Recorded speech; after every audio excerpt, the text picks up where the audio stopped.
The biggest question that we get from every single person who is looking to retire, whether they are well off, not well off, is when should I collect Social Security? There are some reasons in which you should be considering delaying Social Security, and we'll get into the top 5 reasons today. If we've not yet met, my name is Danny Cieniewicz. I'm a CFP professional from Hyperion Financial.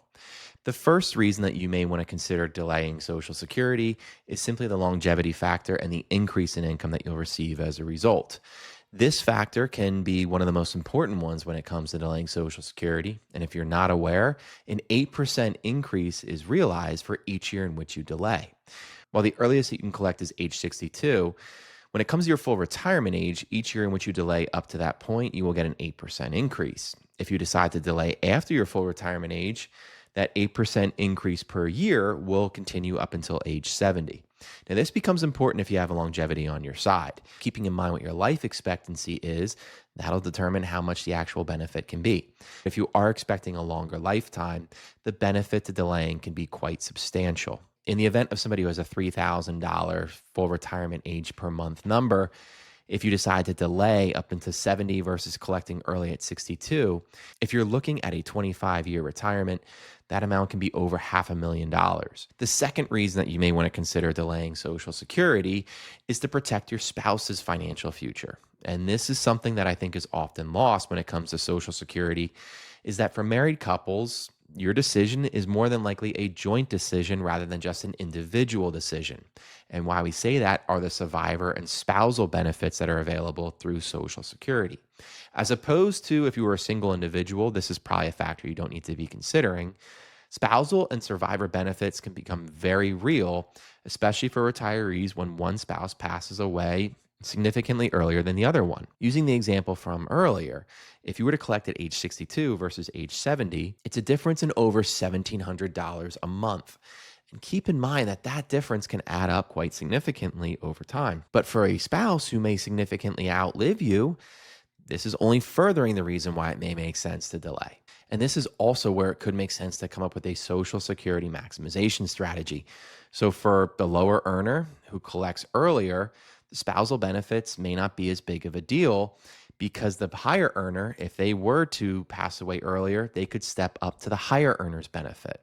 Now, if the lower earner passes away first, yes, that benefit would go away, but the person who delays, the higher income earner, is able to keep his or her benefit over the course of the long term. So by delaying the higher benefit into full retirement age or to age 70, that number can continue on over the course of both lives. In other words, if you're planning for two instead of just planning for one, the higher income earner could have reason to consider delaying rather than collecting early. And reason number 3 is what I think is one of the biggest reasons to consider delaying Social Security, is to consider the tax strategy that's involved with this. Social Security can provide something that very few other income streams can provide, which is a guaranteed income stream, which is also indexed for inflation, and it can give you, again, an 8% increase each year you decide to delay. That being said, one of the things that Social Security does currently provide is it also could potentially provide ordinary income.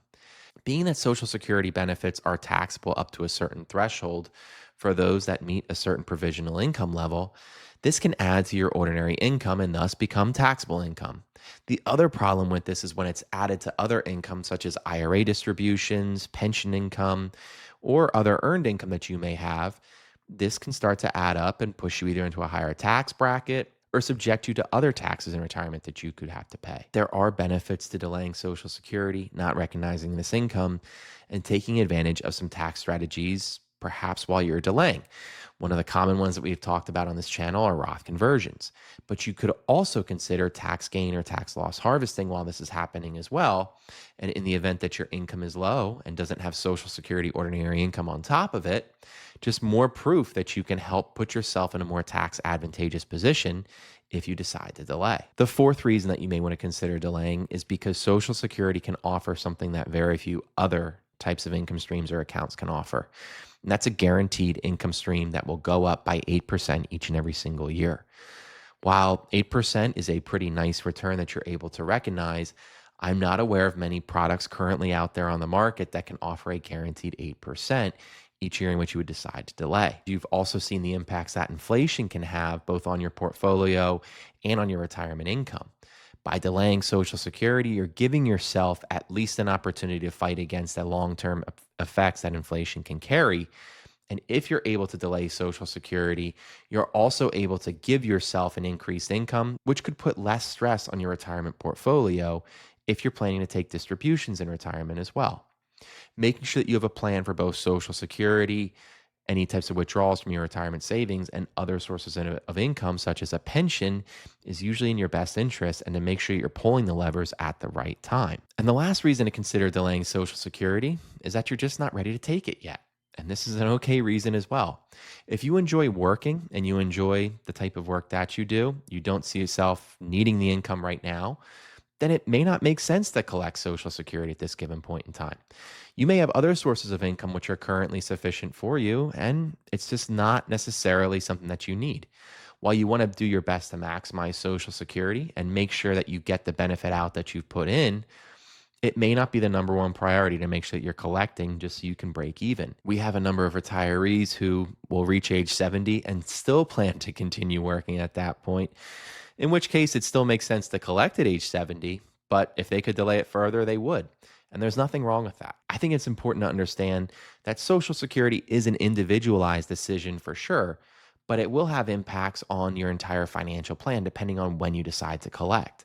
So while there may not be a universal one size fits all answer of when you should collect, there's definitely an optimal answer for you. And by filling out the assessment and by checking out the team and I at Hyperion Financial, we can walk you through what that best age could be. Another thing to keep in mind when it comes to Social Security benefits are the benefits that you could receive while working. Now, we talked about the reasons to delay, but some folks want to collect early. If you do want to collect your benefit early, but still plan to work, the problem that often gets brought up is the withheld benefit issue. And if you're not familiar with how withheld benefits work and why that shouldn't necessarily be a reason why you don't collect Social Security early, check out this video right here to get a better idea of how that works.